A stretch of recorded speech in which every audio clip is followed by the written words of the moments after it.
Bab 235 Zheng Tu dan yang lainnya ditangkap hidup-hidup. Anda adalah Tuan Muda Liu Wenhao.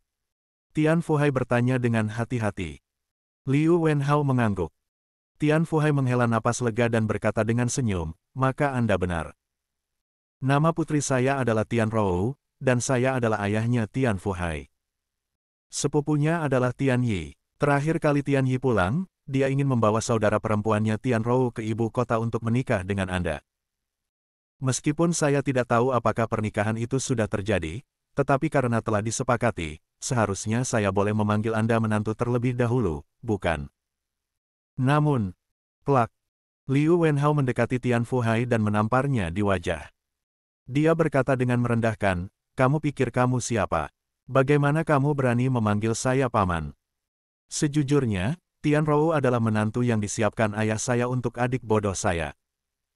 Jika wanita jalan Tian Rou itu telah menikahi adik ketigaku dengan patuh, mungkin saya bisa berbicara denganmu dengan ramah hari ini, bahkan membantumu sedikit. Tapi wanita jalan itu benar-benar berani meremehkan adik ketigaku dan melarikan diri tanpa izin. Lebih baik jangan biarkan saya menangkapnya, jika tidak dia akan mendapat masalah. Waduh! Tian Fuhai jatuh ke lantai dan tidak sadar untuk waktu yang lama. Wajahnya penuh penyesalan.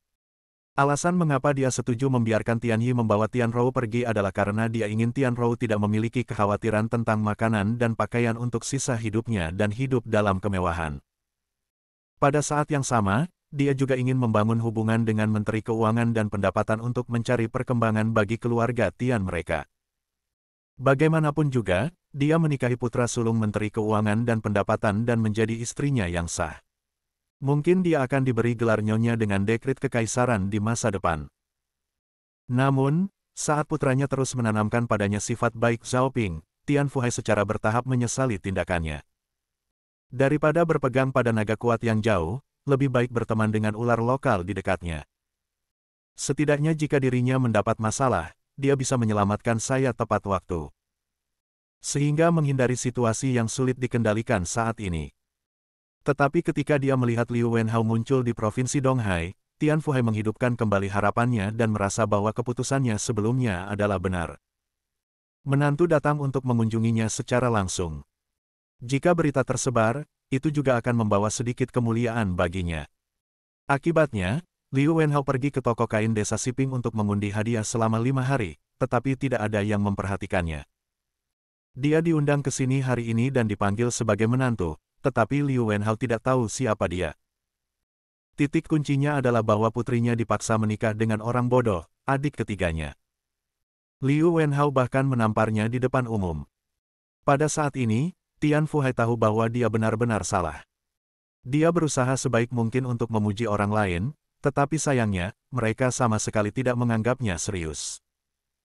Bahkan jika dia harus melepaskan putrinya yang tercinta, dia tidak akan bisa memenangkan pandangan orang lain.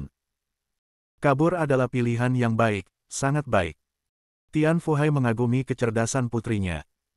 Hal-hal yang semula direncanakan untuk dilaporkan ke Liu Wenhao sekarang tertekan di dalam hatinya dan dia tidak akan pernah memberitahu mereka bahkan jika dia mati. Jika Anda merendahkan saya akan membiarkan Anda terbalik di selokan agar Anda mengerti nilai saya dan menyesalinya, gumam Tian Fuhai dalam hati. Bagaimana denganmu? Tidakkah kamu juga mendapatkan informasi yang berguna? Liu Wenhao mengabaikan Tian Fuhai dan bertanya kepada orang lain.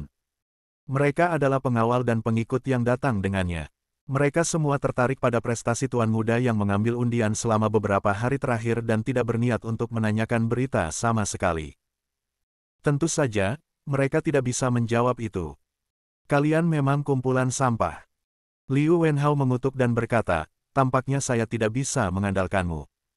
Tong Bai, Tian Fuhai, kalian berdua kumpulkan orang-orang, kita akan makan malam yang baik, berangkat saat senja, dan menyerang desa Siping tengah malam.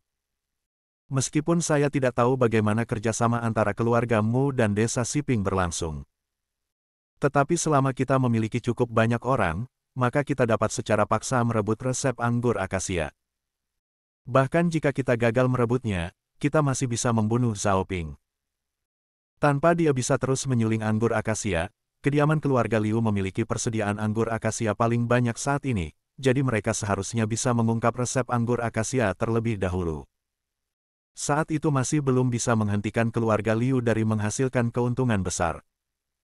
Hanya masalah waktu sebelum dia melampaui keluarga Qian dan menjadi orang terkaya di dinasti Dawei. Tuan, bukankah ide buruk bagi kita untuk menyerang desa Siping dengan cara yang mencolok seperti ini? Tong Bai mengingatkan dengan lemah, lagi pula, Zhao Ping belum melakukan kejahatan apapun. Apa yang kita lakukan, itu bertentangan dengan hukum dinasti Wei besar. Saya khawatir gubernur dan bupati tidak akan mengizinkannya. Jika mereka mendeploy pasukan mereka, akan sangat membahayakan kita. Apakah mereka berani? Liu Wenhao berkata dengan tegas, kekuatan militer dinasti Wei ada di tangan kaisar.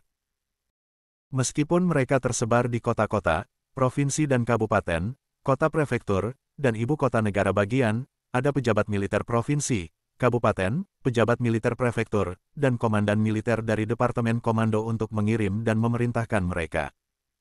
Gubernur, bupati, dan bahkan gubernur sebuah negara bagian tidak memiliki hak untuk mengalihkan pasukan semaunya. Sekali mereka berani melakukannya, itu dianggap sebagai pelanggaran hukum. Yun Chengze adalah putra menteri perang.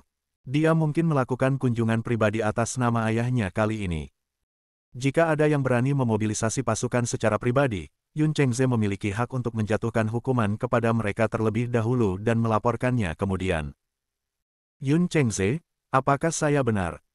Apa yang bisa Yun Chengze katakan? Dia hanya bisa mengangguk. Lagi pula, ayahnya telah memberikan instruksi yang sangat jelas sebelum pergi, dan semua tindakan harus diatur oleh Liu Wenhao. Jika ada masalah, Liu Wenhao akan bertanggung jawab.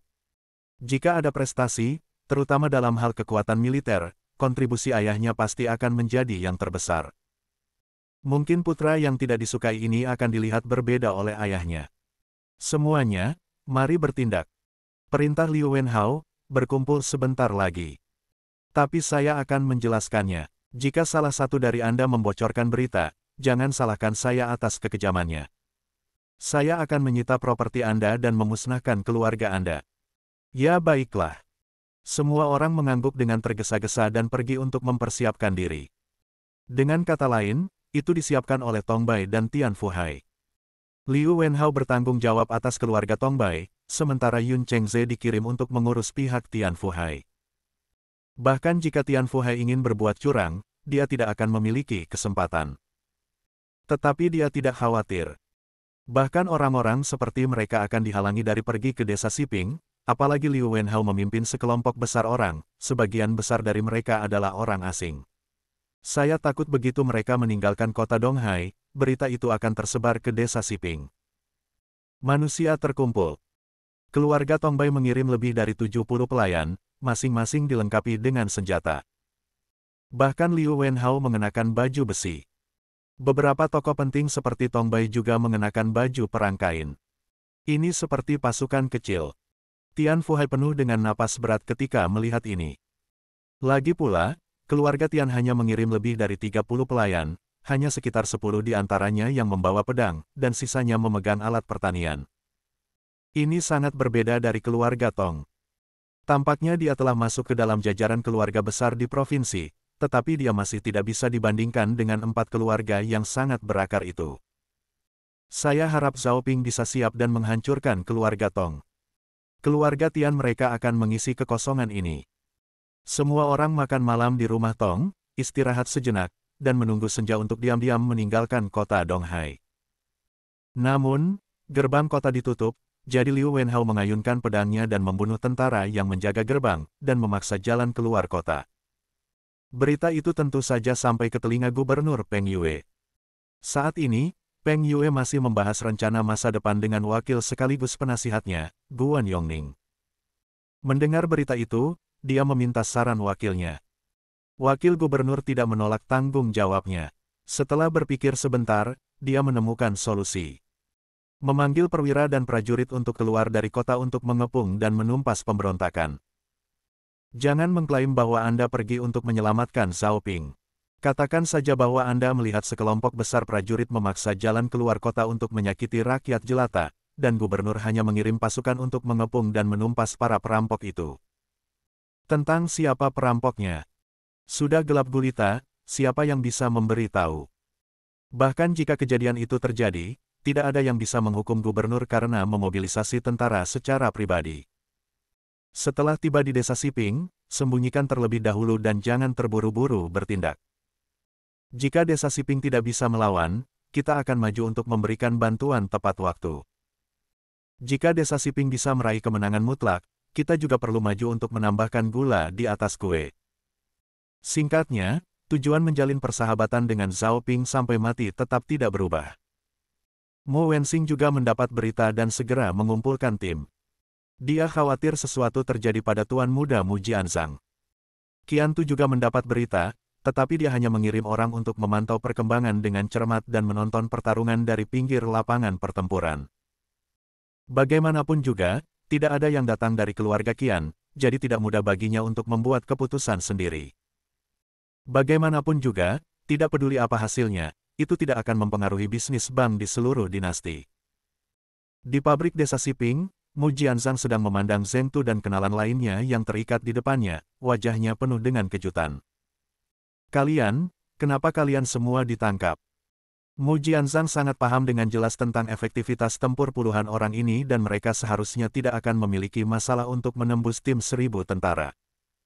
Tapi mereka semua ditangkap hidup-hidup. Yang penting adalah tidak ada luka pada tubuhnya. Seolah-olah mereka ditangkap tanpa perlawanan. Mu Jianzhang merasa itu tidak masuk akal. Setelah mendengar pertanyaan ini, Zheng Tu dan yang lainnya menundukkan kepala mereka dengan malu. Apa yang terjadi? Mu Jianzhang berkata dengan tegas, saya sedang bertanya. Apakah kalian semua bisu? Mengapa kalian tidak berbicara? Oh, sulit untuk diungkapkan dengan kata-kata. Zheng Tu menghela napas, kami akan mengikuti rencana sebelumnya. Anda akan menyusuri medan dan situasi penjaga di dalam desa Siping, dan kami akan menunggu kesempatan di luar, lalu menyerang desa Siping secara diam-diam dan menangkap Zhao Ping dalam satu serangan. Untuk mengurangi kehebohan, kami menemukan tempat terpencil di dekat desa Siping. Hanya ada jalan kecil di sana, dan hampir tidak ada pejalan kaki yang lewat. Itu benar-benar aman. Siapa yang tahu? Ini adalah penjelasan yang ada sekarang ini. Bab 235 selesai, terima kasih.